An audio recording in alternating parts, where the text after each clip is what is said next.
decía hace un instante, entender o explicar la realidad nacional es muy complejo, ¿no? Porque hay que mirarlo también en esa relación que tenemos en lo interno y lo externo, es decir, cuál es la dinámica que se da en cuanto a la relación que existe entre lo nacional y el contexto mundial.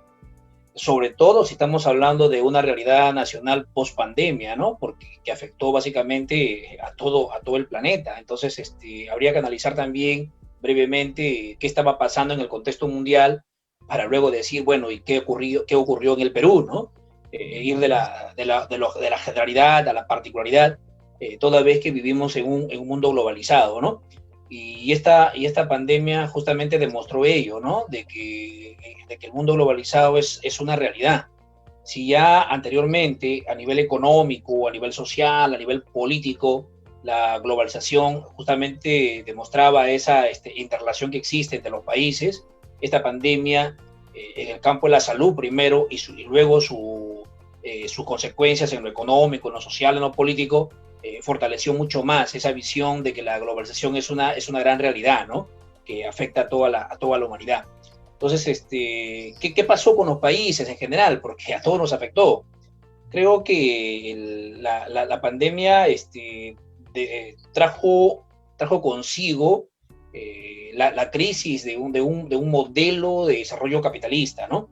Creo que el capitalismo como tal, como sistema político, como sistema económico, siempre ha tendido a reinventarse, a modificarse, a ir adquiriendo nuevos modelos. Pero el modelo que predomina hoy a nivel mundial, tan conocido como el modelo neoliberal, que se manifiesta no solo en económico, ¿no? Muchas veces cuando se habla de este modelo, se pone énfasis en economía de libre mercado, la libre competencia, en la que el Estado no interviene, en la que el Estado deja de ser o de cumplir un papel de Estado empresario, ¿no? Pero no solo es ello, sino que también el neoliberalismo hay que entenderlo en su contexto sociológico, en su contexto filosófico, ¿no? Porque se pone énfasis en lo filosófico, por ejemplo, se pone énfasis en el individuo, ¿no? Entonces, el culto al individuo, a la persona, el hecho de que se apueste por la salida individual en todos los campos, justamente es parte de este modelo capitalista, donde el lucro, la ganancia y el éxito personal, más que el beneficio colectivo, es la lógica de este desarrollo, ¿no? Y entonces esta pandemia justamente trajo consigo pues la demostración de que este modelo está llegando a una situación de crisis, ¿no? En la que ya no es posible pensar en un modelo capitalista en la que solo ponga de por medio el beneficio personal, el beneficio de grupos económicos dominantes, el beneficio de los grupos de poder y sobre todo acentuar la primacía de algunos países que se convierten en dominantes en el mundo, ¿no? Cuando estalló la pandemia, muchas veces en algunos medios se decía que estaba en debate dos sistemas distintos, diferentes, confrontados, ¿no? Un sistema capitalista encabezado por Estados Unidos y uno socialista encabezado por China, lo cual es totalmente falso. Lo que ocurre es la confrontación o la competencia que existe entre dos modelos propiamente capitalistas, ¿no? El capitalismo chino y el capitalismo norteamericano, y que justamente de ello justamente se deriva todas las consecuencias que hemos visto hoy a nivel mundial. Entonces, si bien es cierto, la pandemia es un fenómeno que surge en el campo de la salud, pero trae sus repercusiones en todos los niveles, llámese político, económico, social, ¿no? Entonces, y eso lógicamente tiene repercusiones mucho más fuertes en países como el nuestro, ¿no? Países cuya economía básicamente no solo son dependientes, sino también extractivista de recursos en función a lo que demanda el mercado mundial, ¿no? Entonces, ello generó pues que durante décadas siempre se privilegie pues a los grupos de poder y dejando de lado a la población más pobre, ¿no? Que lógicamente fueron los más perjudicados en esta pandemia, ¿no? Esa es la primera idea para empezar este diálogo, ¿no? Claro, claro. Desactivé mi cámara, pero igual, seguimos con el diálogo. No hay problema, John. ¿Me escucha, cierto, doctor? Sí, te escucho perfectamente. Listo. Me vuelvo a conectar, disculpen bien el imprevisto. De acuerdo al contexto del de los gobiernos distritales, provinciales y regionales, también se ha visto desequilibrado en lo que es la región, doctor. Así ¿Qué es. es lo que más o menos usted nos puede dar a detallar, ya que usted se encuentra en Huaura y se encuentra ahí el gobierno regional? Sí. ¿Cuáles son las medidas que ha adoptado el gobierno regional de acuerdo al enfoque de salud? Porque si bien es cierto, ha habido ciertas irregularidades, deficiencias, del cual la mayoría de agentes dentro de la provincia, en los distritos y en toda la región también, han pasado muchos imprevistos. Y al margen de todo eso, ha habido muchas muertes y todo lo demás, pérdidas humanas. Si bien es cierto, ya bajando el índice de contagios, el gobierno regional optó por una metodología, ¿no?, de eficiencia de una u otra forma para que se vuelva a estructurar y brindar ese apoyo de salud que se tenía que optar en la región, pero entre comillas fue a última hora, a última instancia. Así es, John, mira, nosotros desde que empezó la pandemia, como Colegio Regional de Sociólogos Lima Provincia, hicimos un análisis de lo que acontecía a nivel nacional y de la actuación del Estado en su nivel, en sus diversas instancias, ¿no? Llámese gobierno local, gobierno regional y el gobierno central, ¿no? Y además también como Colegio de Sociólogos del Perú hicimos varios pronunciamientos al respecto, ¿no? Aunque parezca mentira, pero en el campo de las ciencias sociales tenemos que partir siempre por cuestiones también teóricas, que siempre son los que mejor permiten entender el problema. Muchas veces nos dicen que nosotros, los profesionales de las ciencias sociales, de la sociología en particular, muchas veces estamos en la nube y no aterrizamos la realidad, porque teorizamos demasiado, lo cual hay que aclararlo. Si nosotros no partiéramos de algunos elementos conceptuales, no haríamos un análisis serio, no haríamos un análisis realmente válido para entender la realidad. Entonces, cuando se inicia sobre todo la etapa de la cuarentena, que es el confinamiento a la cual nos vimos obligados todos los peruanos, la primera cuestión que nosotros cuestionamos como aspecto conceptual, teórico, fue justamente la definición de lo que es distanciamiento social, ¿no? Y decíamos entonces nosotros, y hoy lo volvemos a ratificar, de que justamente hablar de distanciamiento social es tener una perspectiva en la cual distanciamos socialmente a la población en el sentido mismo de los grupos sociales. Es decir, si nosotros hablamos de distanciamiento social, estamos hablando ya del reconocimiento de que existe una sociedad en la cual existen grandes brechas sociales. O sea, ahí hay un error conceptual, ¿no es cierto?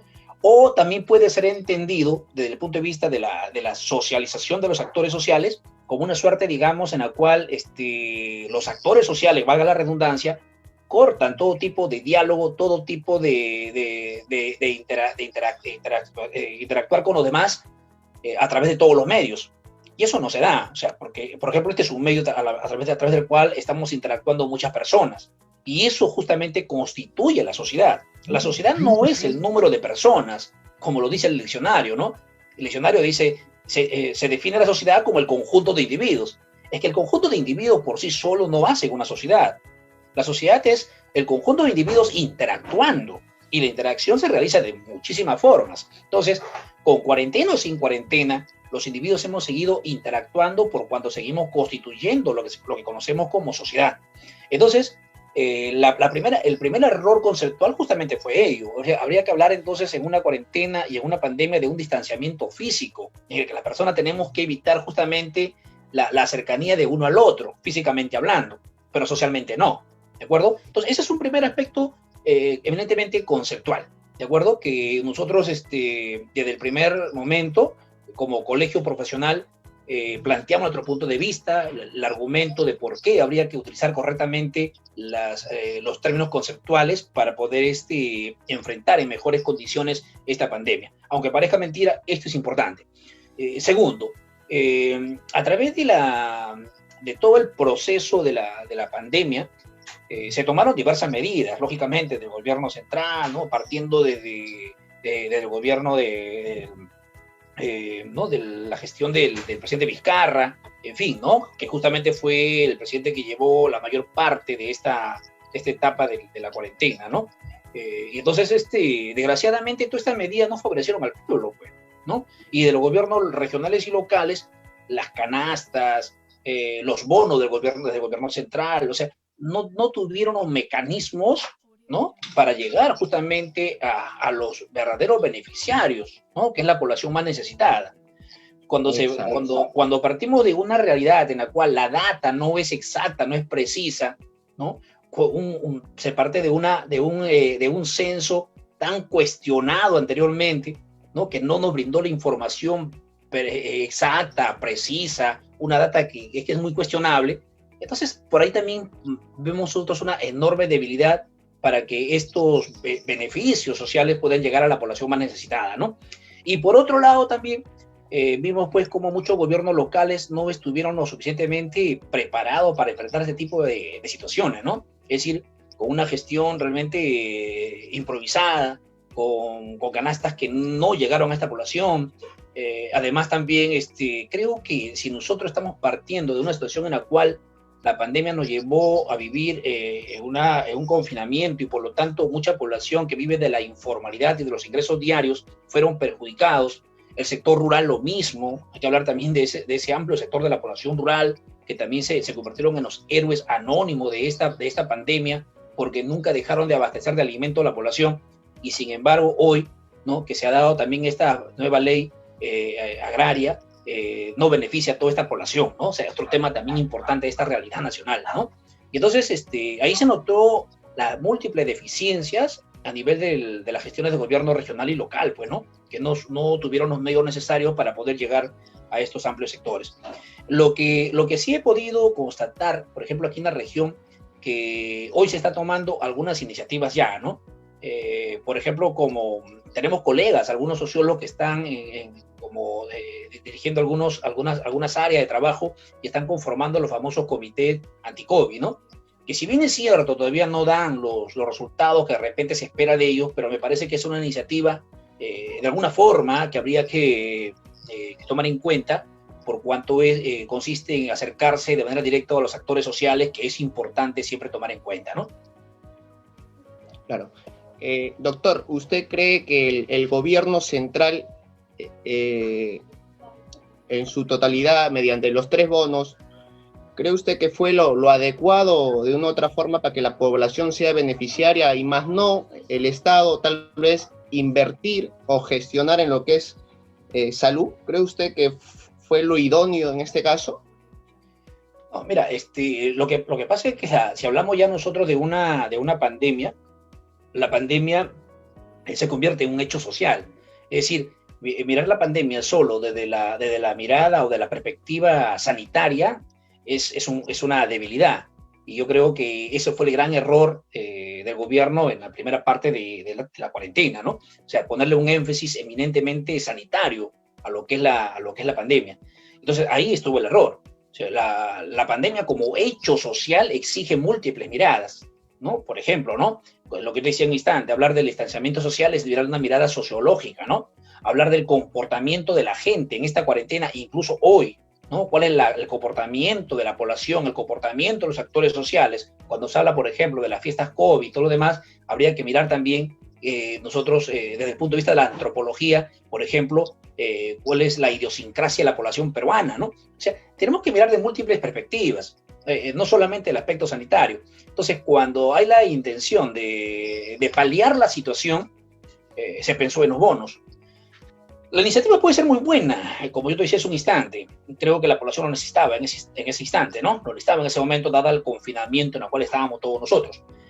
El problema está, te lo voy a repetir, es que no se contaba con una data precisa, ¿no? Y entonces no llegó siempre a la población que más lo necesitaba. Esa es la gran debilidad. Pero por otro lado también tuvo que haberse apostado pues por ir reactivando la economía. Y cuando hablamos de reactivar la economía, erróneamente siempre caemos pues, digo erróneamente de una perspectiva, digamos, unilateral, ¿no? De una sola mirada. Pero si miramos nosotros todos los aspectos, ahí no hay error, hay una intencionalidad de beneficiar solo a ciertos grupos sociales. Por eso es que nosotros, cuando hablamos de la reactivación de la economía, lo primero que se pensó fue en qué, en los enormes, en las grandes empresas, los grupos de poder, que fueron los que más se beneficiaron con diversas acciones del Estado, ¿no? Entonces, eso, por ejemplo, es un error que cometió el gobierno, por cuando si entendemos nosotros que la gran mayoría de peruanos vive de una economía de informalidad, entonces esta población tuvo que haberse pensado en esta población si nosotros le ponemos énfasis en la salud y la vida antes que la ganancia económica, ¿no? Exacto.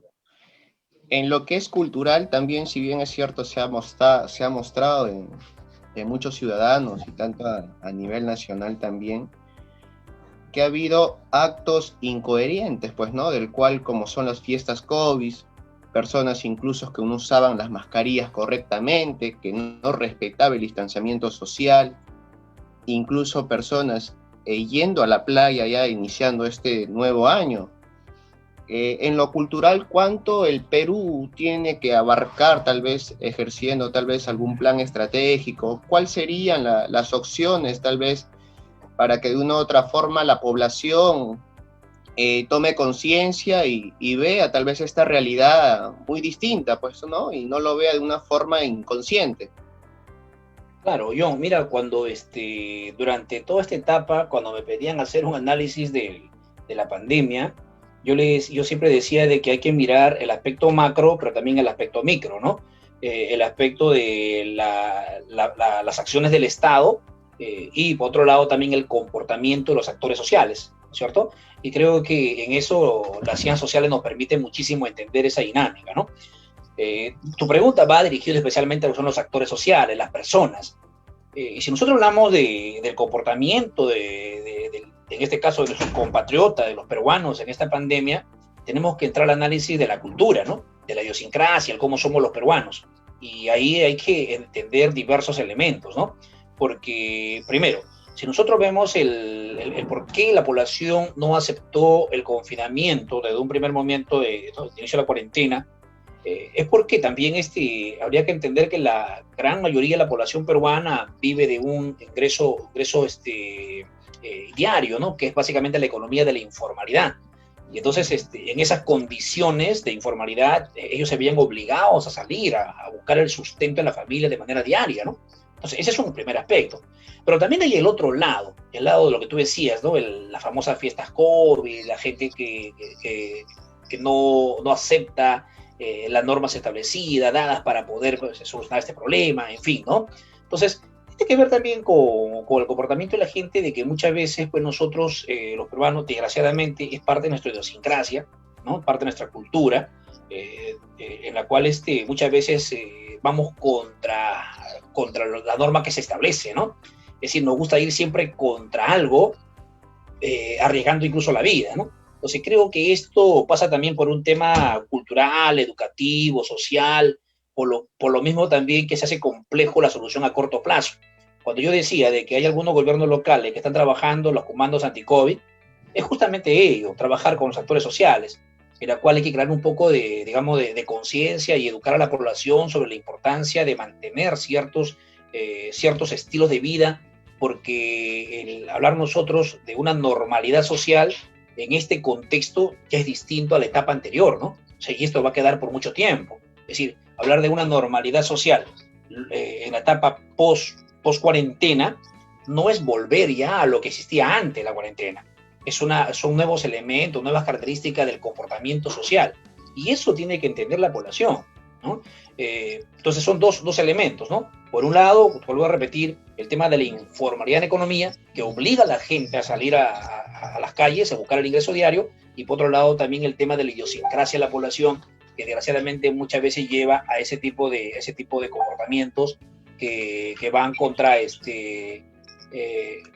lo que se establece como una suerte, digamos, de norma para poder llevar esta pandemia en mejores condiciones, ¿no?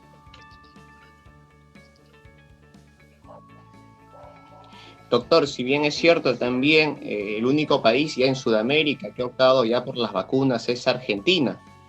Así es. Ahora ya se recibe una perspectiva, de acuerdo a las entrevistas planteadas al ministro de Salud, que él nos hace mención de que aún la vacuna no está predeterminada para llegar al país. ¿Cuál cree usted que sería el motivo del cual no podamos nosotros ya los peruanos tal vez optar por la vacuna? ¿Será porque, entre comillas, los bonos ejercidos nos ha desequilibrado económicamente? Mira, lo cierto es que la pandemia nos ha dejado, como país, nos ha dejado tremendamente endeudados. O sea, hay una crisis enorme en el país de la cual todavía muchos no somos conscientes. Pero el gran reto que asumirá la nueva gestión el próximo año, el próximo gobierno, va a ser justamente cómo salir de de esta situación en la cual nos encontramos todos los peruanos. O sea, este es un asunto realmente preocupante que muy poco se dice. Yo leo algunas noticias y dicen que estamos creciendo económicamente de manera asombrosa a pesar de estar en la pandemia, lo cual no puede ser cierto. Todos los países del mundo han entrado en una economía en la cual esta ha decrecido enormemente y el Perú no puede ser la excepción. Ahora, el tema de las vacunas, hemos vivido engañados, pues, hay que ser sinceros, hemos vivido engañados durante muchísimos meses después de esta cuarentena, en la cual se nos vendió a todos los peruanos un discurso completamente distinto a lo que ocurría en la realidad, ¿no?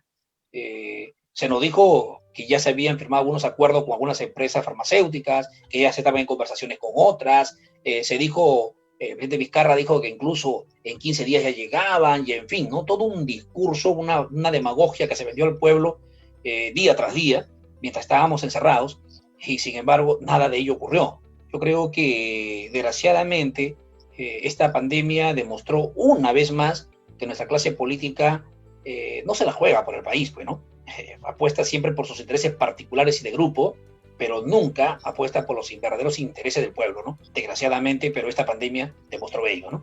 Creo que cuando muchas veces yo veía el accionar de algunos políticos a nivel local, regional y a nivel nacional, ¿no?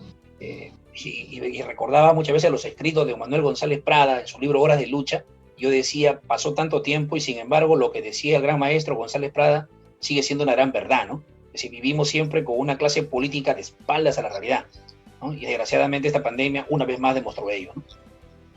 Exacto. Si bien es cierto, también incluso se ha sacado de deducir en ciertos gobiernos distritales y provinciales, y por qué no también decirlo regionales, en todo el Perú, actos de corrupción, pues, ¿no? Entonces, eso realmente, como usted hizo mención, nos plasma realmente el interés individual o tal vez colectivo de ciertos grupos políticos que están al mando del poder. Ahora, si bien es cierto, también ya existe un rebote, y ellos ya nos hacen mención que han venido ya trabajando, ¿no? Para, entre comillas, llevar ya una preparación, tal vez si existiera tal vez algún rebote similar como lo tuvimos desde una parte inicial.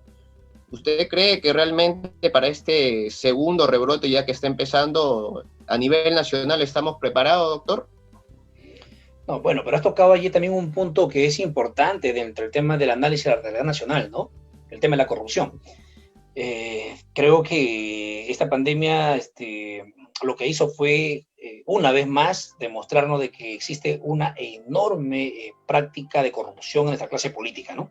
Yo creo que, desgraciadamente, también ese fue uno de los grandes problemas que demostró esta pandemia en todo este proceso, ¿no? Y ese es un gran reto que también se tendrá que ver en el futuro gobierno, ¿no? O sea, hablar de la delincuencia, hablar de la corrupción, hablar de la crisis económica en la que nos deja esta pandemia, son elementos cruciales que se tendrá que afrontar como parte de la nueva agenda para el próximo gobierno, ¿no? Entonces, si hay o no un rebrote, yo creo que eso es parte de este proceso, toda pandemia tiene ello, ¿no? Los epidemiólogos, los especialistas en temas sanitarios saben explicarlo mejor.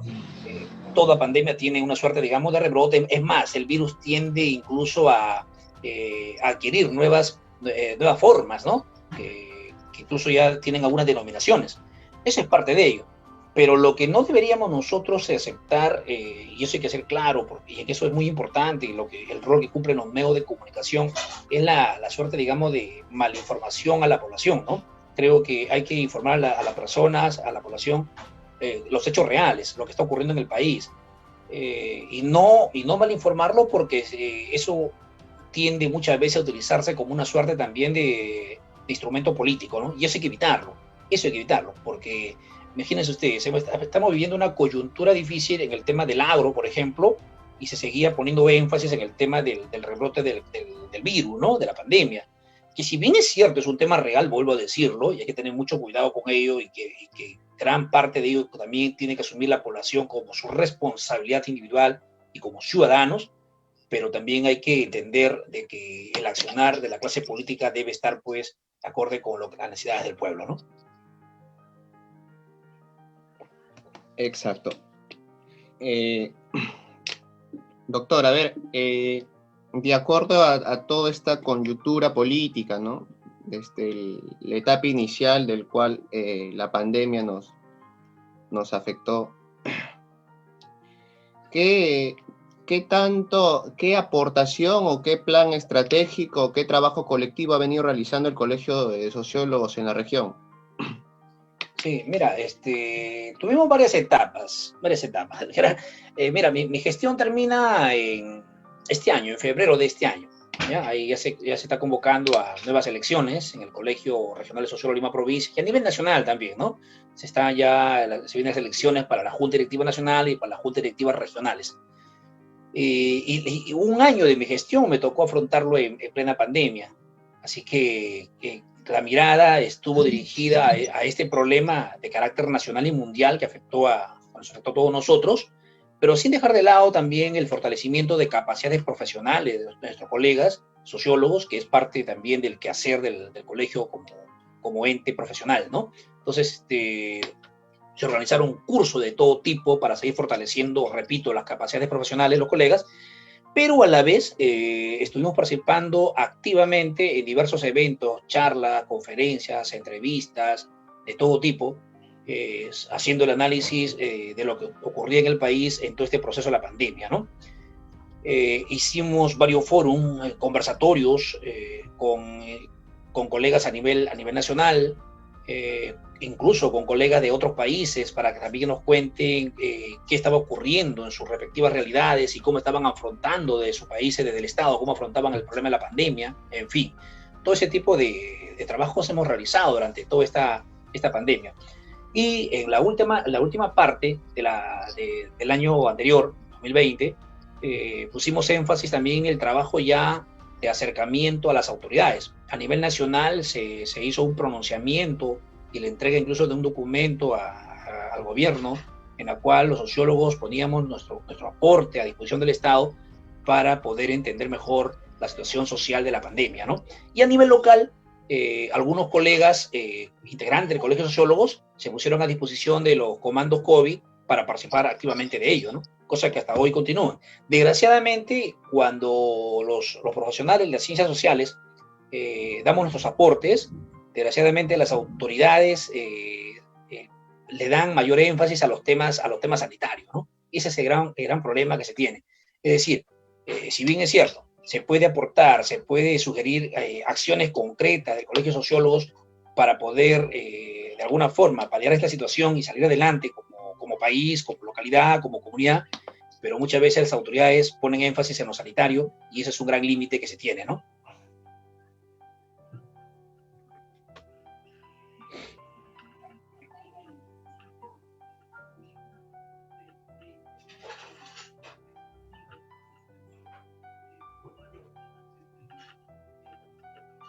Hola, John, ¿me escuchas? Doctor, algunas fallas acá, perdiendo acá de vuelta, reconectándonos. Todos estamos en lo mismo. Bueno. Y hablando de esas fallas, uno de los aspectos también de esta fotografía, digamos, de la realidad nacional que estamos afrontando nosotros, tiene que ver también con esto, bueno, con las clases virtuales, tiene que ver con la educación virtual que se tuvo que implantar todo el 2020, ¿no? Y que es un tema que también a veces lo dejamos pasar por alto. El 2020 obligó a todos quienes estamos en la docencia y obligó también a niños, a jóvenes, en colegios, en las universidades, a poder entrar pues a una dinámica distinta, ¿no? Una metodología de enseñanza-aprendizaje que nos llevó sobre el proceso mismo a aprender muchos tipos de herramientas que antes no los conocíamos o simplemente no lo practicábamos de manera continua, ¿no? Que no eran parte de nuestro quehacer de la actividad educativa, ¿no? Y que el 2020, dada la situación de la pandemia y de la cuarentena sobre todo, llevó a que ello fuera parte ya de la cotidianidad en enseñanza-aprendizaje, ¿no? Y yo creo que eso también es un tema que habría que abordarlo, porque hace unos días, cuando yo hablaba de ese tema con un grupo de jóvenes, les decía, la educación virtual tiene sus ventajas, pero también tiene sus enormes desventajas, porque en el caso de nosotros, los peruanos, en la sociedad peruana, lo que ha servido la educación virtual es para acentuar las brechas sociales, ¿no? Conozco docentes de colegios públicos de la zona de la Sierra Peruana que se han comunicado durante todo el año a través de mensaje de texto con sus alumnos, ¿no? Es decir, enviándoles tareas por mensaje de texto y recibiendo la respuesta igual. Es decir, las brechas sociales se han abierto más también con este tipo de educación virtual. Entonces, ese es un tema que también habría que abordarlo con mayor detalle, porque ¿qué va a pasar a futuro, ¿no? O ese tipo de formación de ese tipo, ¿no? Que tiende justamente a diferenciar socialmente más a la población. Claro, si bien es cierto, como usted hizo mención, era un sistema que realmente la mayoría de niños, estudiantes, incluso jóvenes también, no estaba presto tal vez a adaptarte a este cambio tecnológico y virtual también, pues, ¿no? De clases virtuales, como usted hace mención. Incluso me imagino que muchos docentes de universidades públicas también han tenido ciertas dificultades, como usted también nos recalcó. Sí, así es. Pero a un largo plazo, claro está de que de una u otra forma nuestro sistema educativo también tiene que llevar ciertos restablecimientos, tal vez para que de una u otra forma ya los profesores, los docentes universitarios, como también de docentes de otros niveles, abarquen ya tal vez unas formas de capacitación y tal vez ya no se vuelva a pasar tal vez los imprevistos que se han solido tener. Si bien es cierto, también conversando con algunos compañeros que aún continúan en clase, en su mayoría les ha afectado, ya que creo yo que mediante esta metodología como que la responsabilidad y el compromiso era más, ya que les daban, creo, un límite de tiempo de presentar las actividades que se les dejaba a cada uno de los estudiantes. Creo yo que ya vamos a empezar con las preguntas, ¿cierto, doctor? Sí, ahí menciona ya Kevin, que empezamos con las preguntas ya. A ver todos los compañeros ya que están en línea, a ver si nos empiezan ya tal vez a formular las preguntas para que en este caso nuestro exponente ya las pueda dar a detallar. Sí, ahí hay una pregunta, John. No la puedo visualizar. ¿Y usted la puede visualizar, doctor? La primera dice, hoy en día, ¿qué le espera a los sociólogos en el campo laboral y cuál es la mira del sociólogo en este 2021? Sí, justo bien. Sí, ¿no? Esa es la primera pregunta que veo ahí, ¿no? Bueno, el quehacer sociológico es muy amplio, ¿no? Mientras nuestro gran laboratorio es la sociedad y lo social está presente en todos los campos, en todo quehacer humano, porque el ser humano siempre tiende a interactuar.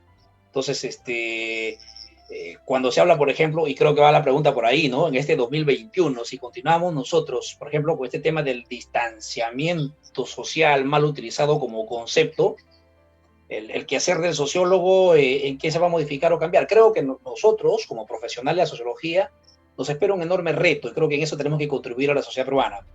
Establecer las pautas de cuál debe ser ese nuevo esquema de la nueva normalidad social.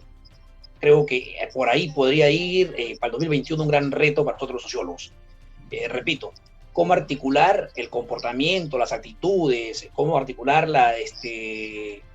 los hábitos de la población dentro de un esquema de una nueva normalidad social, entendiéndose que esta pandemia todavía tiene para un buen tiempo más, ¿no? Y que justamente las relaciones sociales entre las personas tienen que tener nuevas características. Entonces, creo que hay que establecer ese tipo de parámetros. Ahora, lo que sí yo creo es que esa normalidad social y el comportamiento de las personas dentro de esta situación, de este contexto, En un país como el nuestro, que es un país multicultural, pluricultural, también tiene que variar de región en región y de localidad en localidad, viendo particularidades específicas. Creo que ahí hay un enorme trabajo para los profesionales de las ciencias sociales. Sí, también tenemos una pregunta de Kevin Melgarejo Solís, no sé si logra visualizar.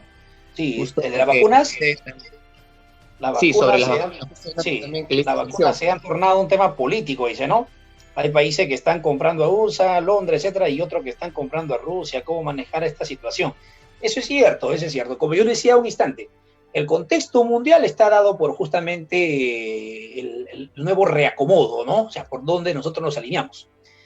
Desgraciadamente, países como el nuestro, a través de toda nuestra existencia en la vía republicana, y que es otro tema interesante también, ¿no? Lo que viene ya como el llamado bicentenario, que durante toda nuestra vida republicana siempre hemos tenido que optar por alinearnos con uno u otro lado, ¿sí? Desgraciadamente. Y entonces, en este contexto, nuevamente ocurre lo mismo. Y valga la redundancia, desgraciadamente, hoy hablamos de vidas humanas, hablamos de la salud, y qué lástima que aún en estas circunstancias tengamos que tomar una posición. O estamos acá o estamos allá. O vemos nosotros la vacuna mirando hacia Estados Unidos, mirando hacia Inglaterra, Francia, ¿no?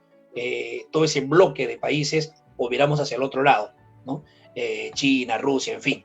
Que repito, no es ya el conflicto tradicional de capitalismo versus su socialismo, como algunos creen, ¿no? O como en todo caso Estados Unidos nos hace creer muchas veces como el gran cuco del socialismo para alejarnos todo acercamiento hacia China, Rusia y esos países, ¿no? No, simplemente son dos modelos capitalistas, dos modelos capitalistas.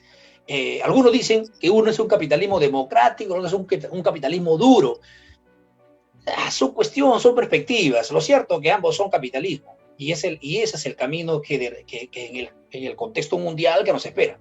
Y entonces yo creo que aquí habría que priorizar el tema de la vida y de la salud por encima de todo, sin dejar de lado el aspecto político, que desgraciadamente esa es parte de la dinámica de los países, y que al final de cuentas eso nos va a condicionar, ¿no? A ver si tenemos ya otra pregunta planteada. ¿Cuál será la nueva normalidad? ¿Qué cosas van a quedar en la sociedad y cuáles van a desaparecer? ¿Y cómo adaptarnos? Claro, vuelve a ser la nueva normalidad social. El tema del distanciamiento físico se va a mantener. Y eso nos cuesta mucho de nosotros, dada nuestra propia cultura, nuestra propia idiosincrasia, ¿sí? Todo el mundo lo escucho decir es que ya estoy aburrido, tengo que salir de estas cuatro paredes. Hay que tener mucho cuidado con ello, ¿no? Mucho cuidado con ello. Pero tampoco caer en el extremo de que esto sirva como una suerte, digamos, de cortina de humo para muchas veces desde las clases políticas tener otro tipo de acciones, ¿no? Que van en contra del pueblo, como el caso del tema agrario, por ejemplo, ¿no? Pero sí, es cierto, y hay una nueva normalidad social en la cual las relaciones sociales van a seguir continuando. Eso es parte de la dinámica social, pero van a buscar otro mecanismo, otros medios, como el que estamos manejando ahora, ¿no? Creo que ello va a ser parte ya de una cotidianidad a futuro, ¿no? Ya creo que los jóvenes, las nuevas generaciones están mejor preparadas que incluso los adultos en ese tema, porque justamente han nacido, están creciendo dentro de un contexto en el cual la informática es parte mismo de su uso diario. Entonces eso va a ser también parte de esa nueva normalidad social, ¿no? Bueno, doctor, creo ya estamos ya en la parte final ya de toda esta exponencia. De antemano agradecerle a usted por de una u otra forma brindarnos las perspectivas que realmente muchos jóvenes optábamos por escuchar, ya que se escuchaba de una u otra forma muchas tal vez palabras que nos distorsionaban, pero bueno, ya claro está la posición sociológica que usted nos ha aportado. De antemano, doctor, muchísimas gracias, y creo yo que nos estaríamos tal vez comunicando, coordinando para tal vez una próxima exponencia. Algunas palabras tal vez finales, doctor, para los jóvenes del colectivo Conscientemente Chancay. Sí, mira, felicitarlos a todos ustedes, jóvenes de colectivo Conscientemente Chancay, ¿no? Bonito nombre, Conscientemente Chancay. Los felicito por toda esta iniciativa que tienen ustedes, veo sus actividades, bueno, adelante, fuerza, ponerle fuerza, hay que confiar mucho en la juventud, ustedes tienen la palabra en todo este nuevo contexto, incluso ya se les ha dado una denominación, ¿no? La generación del Bicentenario, y creo que en ustedes está hoy gran parte de los destinos del país. Así que adelante, ponerle fuerza y cuenten conmigo cuando sea necesario.